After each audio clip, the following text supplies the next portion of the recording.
Hey, what is going on, guys? It's your man Chance here, and today we have ourselves another team builder for the P4G, the Pokemon For Glory League. Now, we are here for week 5, so week 5 we have the opponent, the Xseption, coach of the Tampa Bay Luxrays. Now, I'm recording this this team builder after the battle, so the battle's already taken place, but we ain't gonna have no spoilers in this bitch. I'm gonna try to go over my thoughts for the team and what we were bringing and yada yada yada, so on and so forth. Just go over the team. Just go over the team. So instead of me trying to predict what Monty's gonna bring, because I've noticed, well, I won't say I was bad at it. I think I did pretty decent at predicting of what people were gonna bring the past few weeks. But I figured it'd be better to just predict, not predict, but to build our team more so on their draft instead of their what I think that they're gonna bring. So what I went ahead and did was I picked a few mons which I figured would be just effective against his draft. Now I first started building just to make sure I was able to handle Hitmonlee, because low-key Hitmonlee was scaring me with the fucking, he was able to switch in, hit a fucking fake out with the normal gym.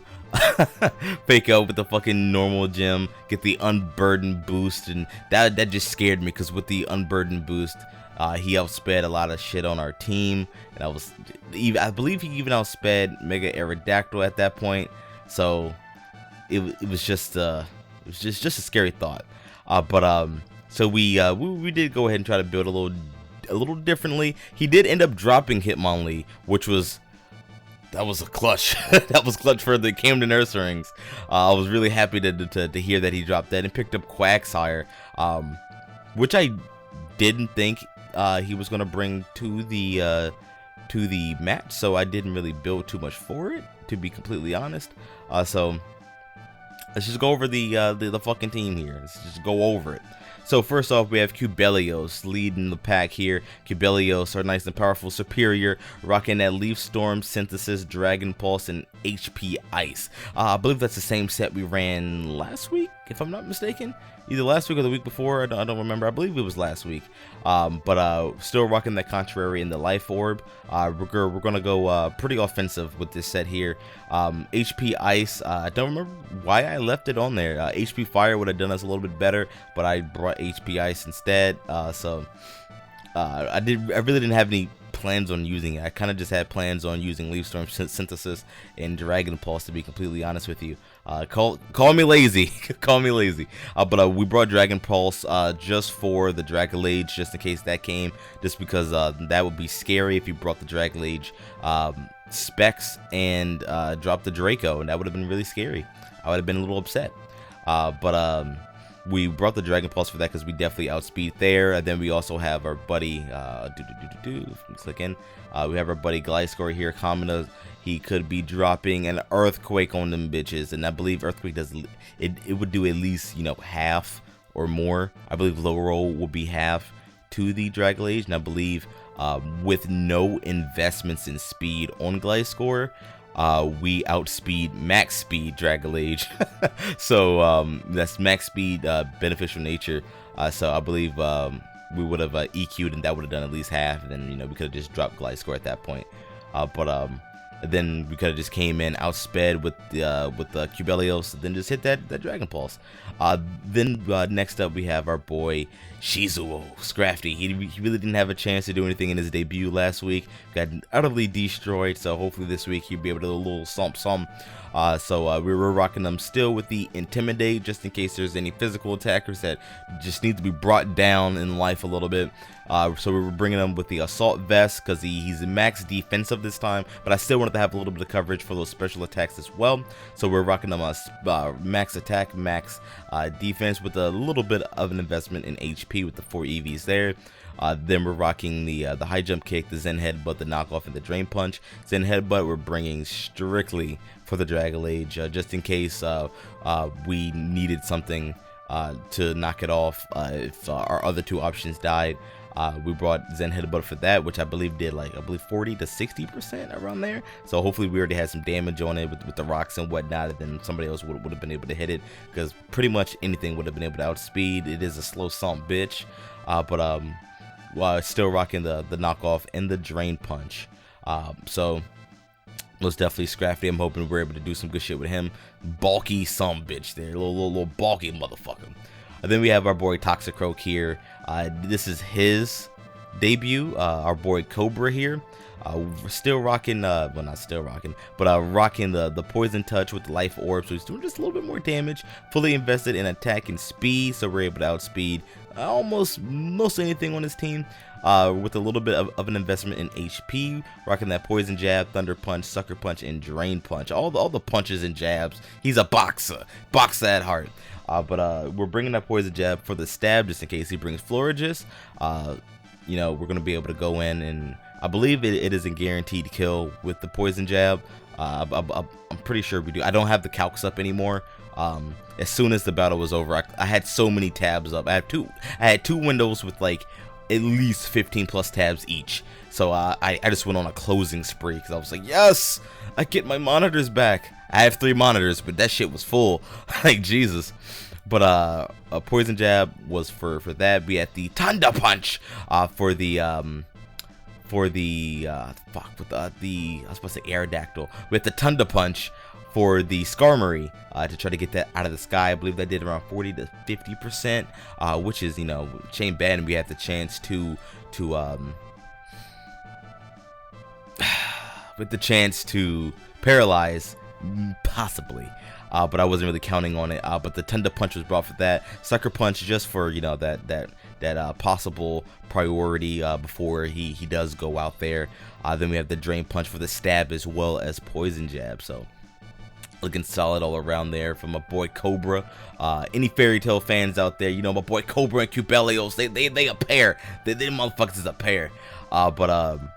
Next up, we have our boy Mega Aerodactyl. Our boy here, purple drink, sipping that lean out here, rocking Rock Slide, Roost, Wing Attack, and we were gonna bring Defog, which is legal. Defog would have been legal, but I didn't end up bringing Defog just because I got lazy in building the Pokemon. Like genning with the power save takes fucking forever.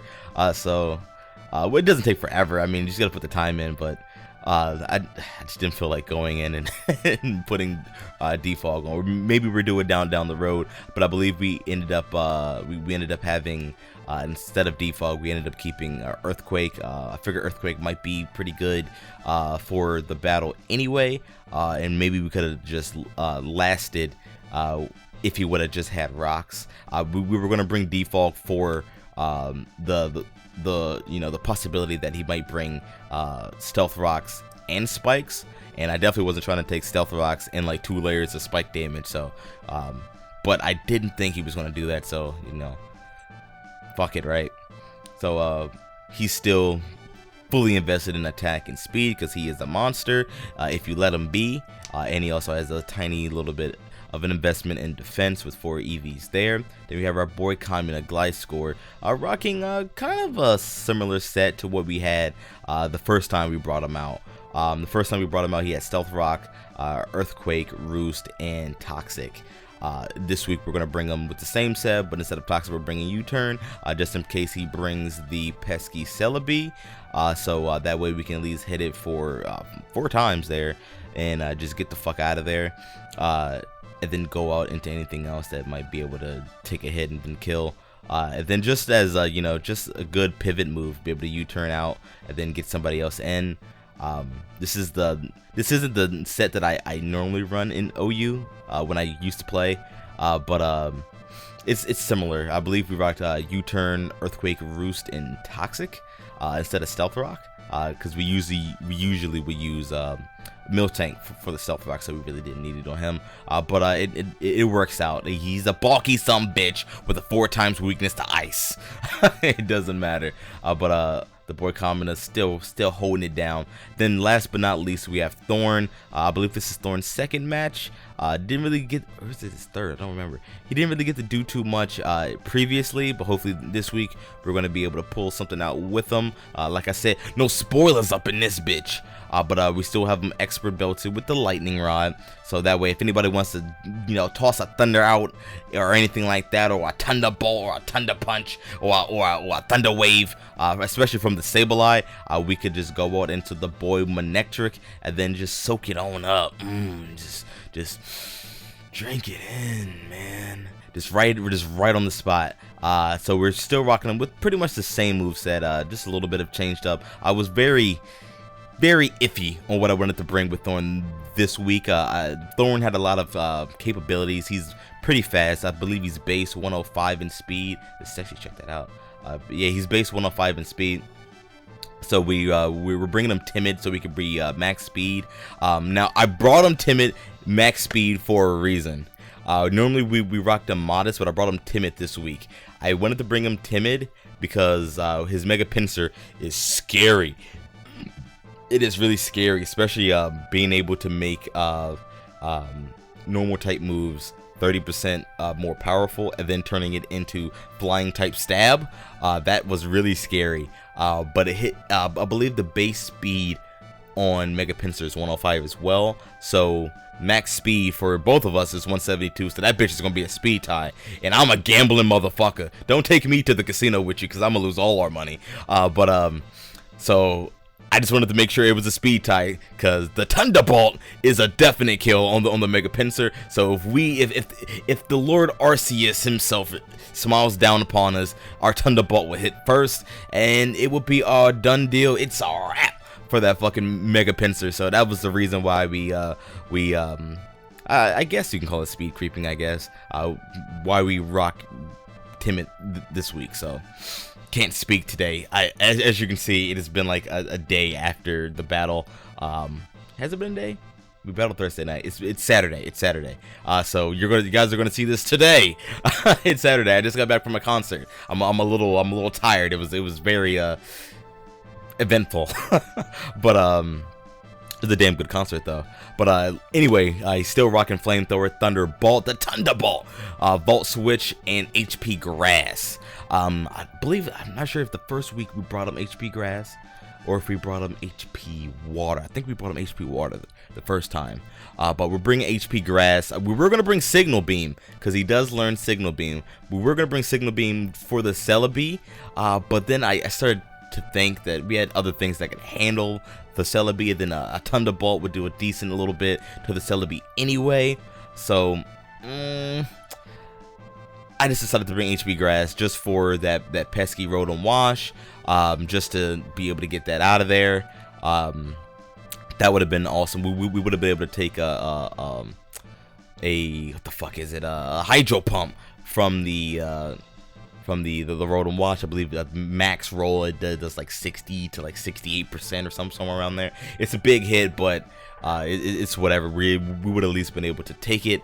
So it's all good there. But then he also has Quagsire as well that he just drafted. I don't think he would bring it. So I mean, HP Grass would be great against that. But we mainly brought it for the Rotom Wash.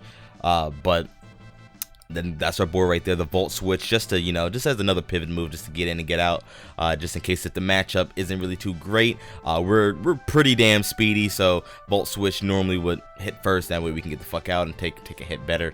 But that is how we're rocking our boy Thorn, and that is the team. That is a wrap right there. That is everything that I thought will work out for us. I had suspicions of whether I should bring Shandy with us, our boy Date Night. But then I started to think, I was like, you know what?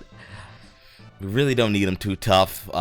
With everything else that he has, like, it's really no use. I don't want to run Shandy and then have a shittier time with Shandy. So we're gonna have to bring him another week where he does a little bit better. And we're gonna have to mix up our sets here. We're bringing the same sets week after week, so we're gonna have to mix up our sets. I have a different type of set in mind for Cubelios here. I'm working on it. I'm hoping it'll work out. We'll have to see. Our next match after the Tampa Bay Luxrays would be week 7. We have our bye week in week 6. So week 7 we have our battle against under the radar coach of the Maryland Terrapins. That is one state over. I was just in Maryland yesterday. So that's one state over. So hopefully we can bring it in and we can bring it out a W. But hopefully for this battle we can bring out a W as well. But keep it locked right here for some more dope ass content. Keep rooting for the Camden Ursarings. Remember, Chance loves you. And I'll see you in the next one. See ya.